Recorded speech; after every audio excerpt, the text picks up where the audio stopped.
What do you get when you mix rhythmic combat, colorful animation, and addictively charismatic heroes and villains? I dare say you get Hi-Fi Rush. Hi-Fi Rush is Tango Gameworks' newest game that actually shadow launched, came out of nowhere, and this past week has taken the gaming world by storm. Welcome everybody to the Lumberzak Gaming Channel, your place for friendly quality gaming content. Guys, I am so excited to talk about this game. I cannot stop talking about this game. I literally picked it up one morning, started playing it, couldn't stop playing it, and spent literally the entire day and beat the game, and it was so good. But it is not without its faults, so if you're just now hearing about this game wondering if you should play it, I'm about to give you my spoiler-free review on the game. Most of the clips that I'm going to be showing you come within the first hour or so of the game, just to make sure that I don't spoil anything. There may be a few clips here and there from later in the game, but I promise I will do my best to not spoil a single story moment, because this game is worth experiencing. So let's talk about what they did good, what they did great, and maybe some areas that Hi-Fi Rush could have improved.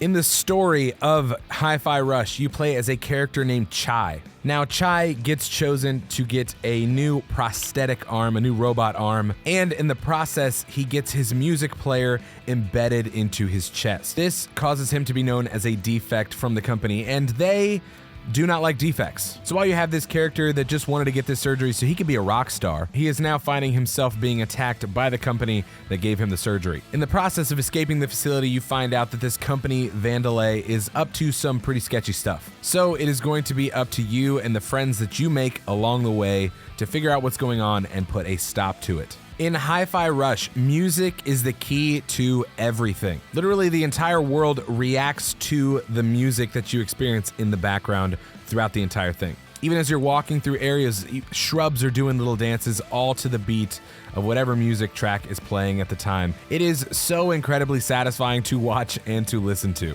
And it affects every single thing in Hi-Fi Rush. Now, let's get into one of the most important aspects of this game, and that is the combat. And like I said, music is the key to everything in Hi-Fi Rush. There's always a beat playing. There's always something that you need to be listening out for, because during combat, you will be rewarded for hitting on those beats. Now, they tell you very early on in the game that your attacks will always land on the beat, but if you can actually hit your attack on the beat as well, then you will be rewarded with higher damage. That's actually one of the things that I really enjoy about this game, is that it doesn't punish you if you miss a note, but you are rewarded for good notes that you hit. Guys, the entire time that I'm playing this game, I'm jamming out, my foot is tapping to the beat. I will say this, at the very beginning of the game, it took a little bit of getting used to. In fact, there's a little helper thing that they show you right at the beginning that you can have up on your screen that will always help you figure out where the beat is. And it starts off very simple, light and heavy attacks, but you can pretty quickly unlock some new combos that do things like big power moves to knocking enemies into the air. You definitely find yourself in a very methodical approach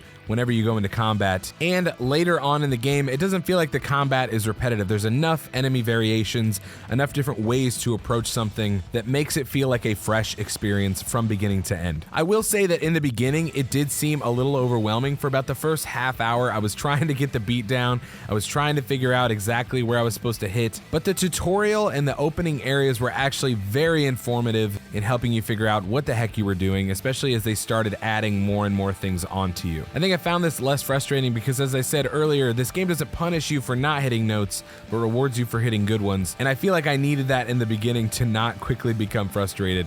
But eventually, I started getting the beat of it. And by the end of it, you get a score for each combat. I was actually getting a lot of A's and S's for my timing on hitting the beat in every single combat. You also get this friendly little refrigerator guy. His name is Smidge, and he is super helpful in helping you figure out what the heck you're doing with all of your new moves and abilities. And he makes some pretty good jokes too. Like they say, if you don't use it, you live with constant regret over what could have been. Correct? Later on in the game too, you'll start unlocking partner attacks. So as you build up your team throughout the story, you're gonna get abilities, you're gonna get people that can come along, and you can use them in the midst of combats. Again, giving you more of a methodical approach. Some enemies are only gonna be defeated by certain partner attacks, but by the end, I found them to be extremely helpful and just extremely fun in mixing things up. You'll even find that when you start facing some stronger enemies, there's like these rhythmic mini games that you have to play where you have to dodge and parry certain attacks at a certain beat. And I'll be honest, it was actually really rewarding when I felt like I could hit them all perfect, which wasn't always, but I feel like I did pretty good. I feel like I got rhythm.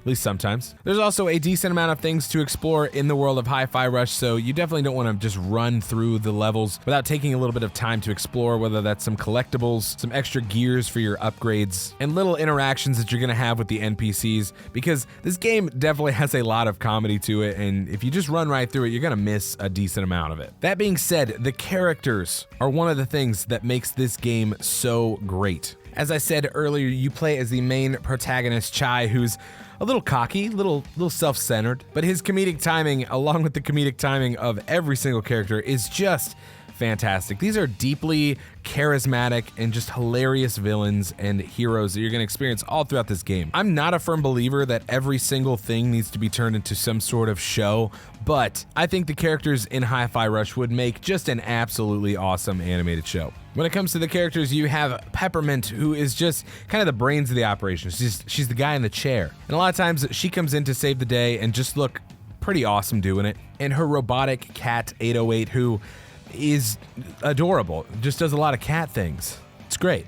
To the big brute Macaron, who actually brings such an emotional side of this story to the game, and plenty of other characters that you are going to experience throughout this game that I don't really want to give away because, guys, it's just so good. Now, what would this game be if it wasn't for just an amazing soundtrack? And the new original songs throughout the levels are really, really great to listen to. But then, especially for some of the bigger boss battles, you have songs from the Black Keys, 9 Inch Nails, the Flaming Lips. Guys, the soundtrack to this game, the song choices, and the fact that you do combat to those songs makes for an extremely memorable experience. Like, good gaming music already is key to a great game. However, when you're doing everything to the beat, the soundtrack is even more essential, and I think they really knocked it out of the park with this one. One of the things that I want to praise this game even more for, and you can clearly see it if you're looking, is the design and animation of this game. Holy crap. This is so satisfying to watch, but not only that, the transitions between some of these scenes, between gameplay to cutscenes, is like seamless and incredible. Like, nobody was around when I was playing this game, and I'm going nuts when some of these cutscenes are going off, just like this one here. This is such just a beautiful game to look at, especially if you're into animation and comic book styles. Guys, the humor is on point with this. The comedic timing is it's just chef's kiss. One of the other things that stood out to me in this game is the fact that the boss battles are incredible. Not only are the soundtracks to the boss battles incredible, but just the concept from beginning to end it's just so good. One of the things that I really appreciated was the fact that every single boss battle felt like a different experience. There was elements to each one that stood out from the rest, but it didn't even feel close. Like, the boss battles didn't even feel close to each other, and every single one was visually and audibly pleasing to experience. And it was only a heightened experience because of how well these characters are written. Like, I really can't think of almost a single character that I thought was written poorly in this game. There's also some side-scrolling elements to this game to add a little bit more of variety throughout your playthrough. I feel like they threw these parts into the game in the right amount. There's not like a ton of them, but there's enough that it always felt like there was a little bit more variety as I was going throughout these levels in my time with this game. This game also made it seem very worth it to explore a little bit, to talk to NPCs that don't have anything to do with the story, because the comedy that you would experience, the references that you would see, all just played into making this game a next level experience. Now, when you're looking at runtime, this game ran about 10 hours. However, it is worth noting that at launch, this game was only a $30 experience, or it is available on the Xbox Game Pass. However, the unfortunate side for people is that this game is only available on Xbox and PC. But honestly, I feel like it's been a while since we've had an exclusive for PC or Xbox that has been this good.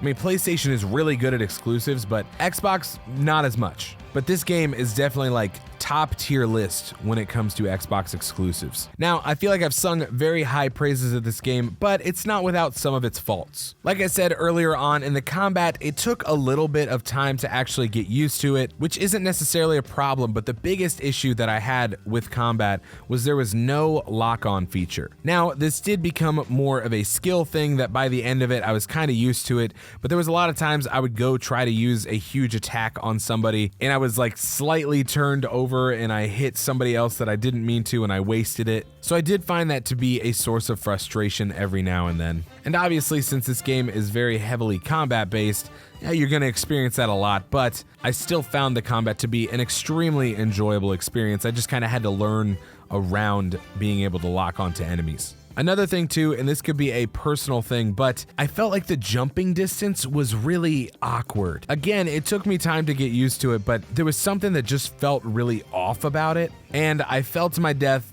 probably a few more times than I would care to admit right now. I would also usually put as a con on this list that the game felt a little bit short. However, I am reminded about the fact that it's $30 at launch. Like, this is a $30 game. And like I said, it took me about 10 hours to complete. There are side missions that I could go back and complete, which I think most people said took them another 2 to 4 hours depending on just how much you wanted to complete of this game. But honestly, I really can't complain with that price. And if you're on Game Pass, I mean, that just makes it even more worth it. Guys, I don't know if you've ever played a game like this. This is honestly one of the first Rhythmic games that I've ever experienced, but I have to say, this is going to be one of my best gaming experiences in 2023, which is why I'm giving Hi-Fi Rush a 9 out of 10. After I beat this game, I could not stop talking about it to everybody that I knew. So do yourself a favor, and if you can, go check out Hi-Fi Rush. I highly, highly recommend it. Here at the Lumberjack Gaming Channel, we are all about building a positive community of gamers that just want to share their passion